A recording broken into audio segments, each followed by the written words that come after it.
Hi dear students, today we are learning chapter number 8 from class 10th, that is Introduction to Trigonometry.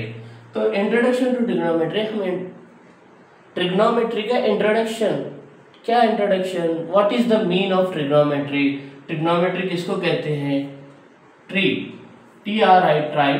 तो यहाँ पर tri means three, gono means sides, क्या होता है sides, and metry means measurement, metry means measurement. Okay, so dear students, three sides measurement, three sides measurement. हाँ, three sides किन शेपों के अंदर आते हैं, किसके अंदर आते हैं थ्री साइड्स, कौन से शेप में थ्री साइड्स आते हैं, सर्कल में आते हैं, रेक्टेंगल, ट्राइंगल या फिर स्क्वायर। अच्छा, ट्राइंगल में आता है ना, वेरी गुड। सो ट्राइंगल में थ्री साइड्स आते हैं। अब हम इस ट्रिग्नोमेट्री में ट्राइंगल में कौन से ऐसे ट्राइंगल के बारे में हम ज्यादा पढ़ते हैं, तो वो होता है राइट एंगल ट्राइंगल। कौन सा होता है, right angle triangle, right angle triangle. Okay, हाँ, right angle triangle. Why we are calling this right angle triangle, इसको राइट एंगल ट्राइंगल क्यों कहते हैं, क्योंकि इसके अंदर एक जो एंगल होता है, थ्री एंगल्स होते हैं मगर उसमें से एक एंगल क्या होता है, 90 डिग्री का होता है। कितने डिग्री का होता है, 90 degree. So dear student, so it is called as, इसको क्या कहेंगे, राइट एंगल ट्राइंगल कहेंगे। तो अब इसका हम नामकरण करेंगे, नेम देंगे इसको ए बी सी। हाँ, अब ये नेम तो दे दिए, सर इसको क्या कहते हैं, ये वाली लाइन को और ये वाली लाइन को और ये वाली लाइन को क्या कहेंगे। तो बच्चों, ये जो एंगल के अपोजिट जो वाली जो लाइन आती है उसको कहेंगे हम हाइपोटेन्यूस। क्या कहेंगे, हाइपोटेन्यूस। अब यहाँ पर जो एंगल के नीचे लाई करती है उसको बोलेंगे हम एडजेसेंट, और you can say it as base. नीचे से होगा, नीचे जो रहती है ना उसको हम क्या कहेंगे, बेस या फिर एडजेसेंट। इसके अपोजिट वाली जो भी लाइन रहेगी उसको कहेंगे हम अपोजिट। ओके, हाँ सर, ये एडजेसेंट अपोजिट हो गए। अब ये क्या चेंज भी हो सकती है, हाँ चेंज भी हो सकती है बच्चों। यहाँ पर देखिए, अगर आपका एंगल चेंज होता है, एंगल क्या होता है, चेंज होता है, A B C, but angle तो यहाँ पर, तो अब एंगल हम लेंगे यहाँ पर, हाइपोटेन्यूस तो क्या रहेगी, फिक्स रहेगी, हाइपोटेन्यूस सेम प्लेस पे रहेगी, बट एडजेसेंट कहाँ पर आएगा, जहाँ पर एंगल है वही उसका एडजेसेंट हो जाएगा, यानी बेस हो जाएगा, और उसके अपोजिट वाली लाइन को हम अपोजिट कहेंगे। ये इस तरीके से आपको याद रखना है कि एंगल के अपोजिट वाली लाइन क्या होती है, हाइपोटेन्यूस होती है, और जो नीचे होती है एंगल के बेस में आती है उसको एडजेसेंट कहेंगे। एडजेसेंट के बिल्कुल बाजू वाली जो लाइन रहेगी वो अपोजिट रहेगी। तो बच्चों, यहाँ पर ये आपको पता चल गया। आप देखिए इसको याद कैसे रखेंगे, कुछ नेम्स दिए गए हैं, इन एंगल्स को डिवाइड करके दुनिया वालों ने कुछ नेम दिया है। जैसा कि अब हम सिंपल फॉर्मूले से उसको याद करेंगे, ओ ए ओ, एच एच ए। तो बच्चों, ये आपको अच्छे से याद रखना है।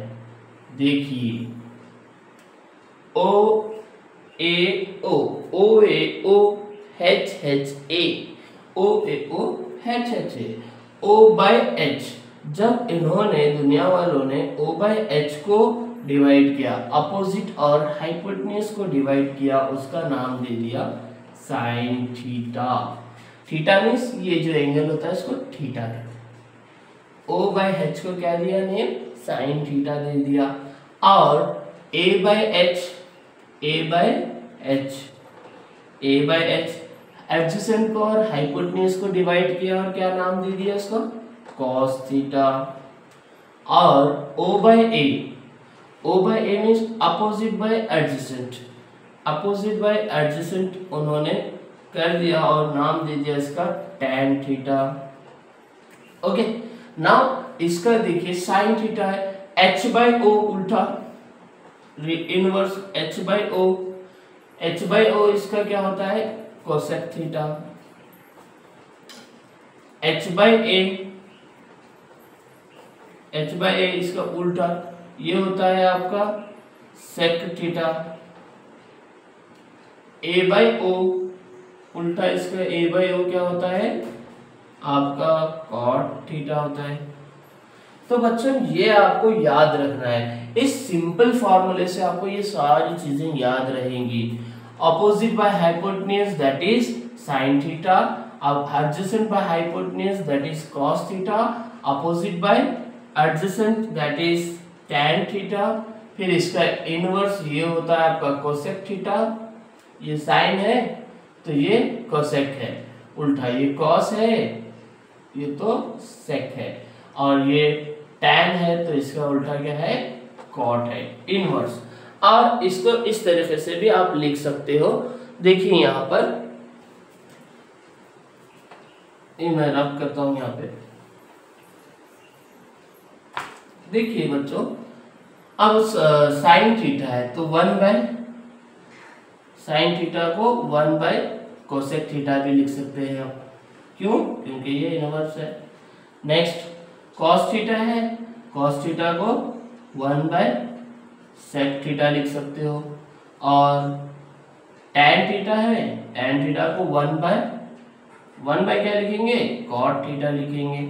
वैसे ही और बहुत सारी चीजें देखिए यहाँ पर, और 3 क्या बच गए हैं, tan तो हो गया, फिर क्या है आपका कॉट है, cot theta is equal to 1 by tan theta. Next sec theta is equal to 1 by cos theta. Next cosec theta is equal to 1 by sine theta. Okay, तो बच्चों हमको इस तरीके से ये फॉर्मूले याद रखना है। और एक चीज होती है, इस एक्सरसाइज जो पहला वाला एक्सरसाइज है 8.1 चैप्टर नंबर 8 से, उस एक्सरसाइज को सॉल्व करने के लिए इतनी सारी चीजों को याद रखो, उसके साथ साथ और एक 2 फॉर्मूले हैं जिसको याद रखने से सारा एक्सरसाइज आप सॉल्व इजीली कर सकोगे। वो होता है tan theta is equal to sine theta by cos theta, और इसका इनवर्स क्या होता है उल्टा कॉट थीटा होता है, cot theta is equal to cos theta divided by sine theta. तो बच्चों ये आपका था इंट्रोडक्शन इस चैप्टर का, चैप्टर नंबर 8 का। आपको ये सारी चीजें याद रखना है, जिसको इस्तेमाल करके, जिसको यूज करके आप क्या है एक्सरसाइज 8.1 अच्छे से सॉल्व कर सको। Okay, thank you.